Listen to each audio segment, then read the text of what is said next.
I'm going to show you how to pipe leaves using a tip number 67.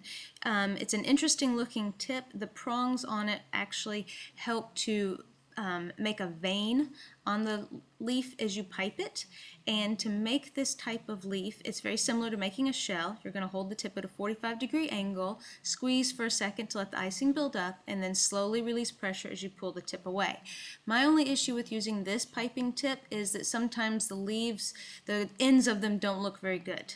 I actually prefer this tip. It's a number 352 for piping leaves. You have to be careful how you position it though. You have to make sure that you position it so that the V-shaped opening is to the side when you're piping with it. If you hold it the wrong way with the V-shaped pointed up, then you don't get a leaf, you get kind of a weird line.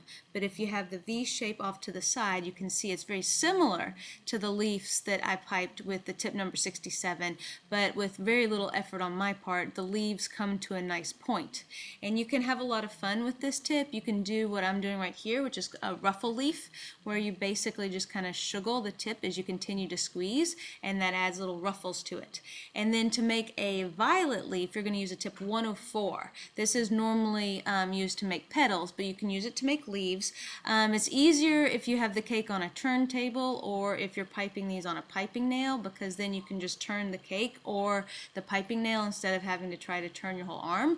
But you basically want to make sure that the wide end of the tip is facing downwards, and you're going to hold the tip kind of at an angle like this, and then continue to squeeze as you make sort of an upside down U shape.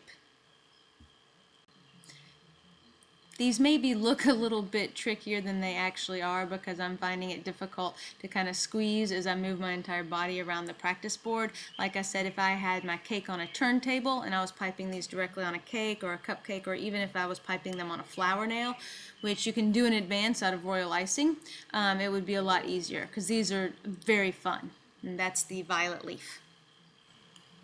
As with the ruffle leaf that I made with the tip number 352, with these violet leaves you can also kind of vary how much ruffle you put in the leaf or how big or how small you want it to be.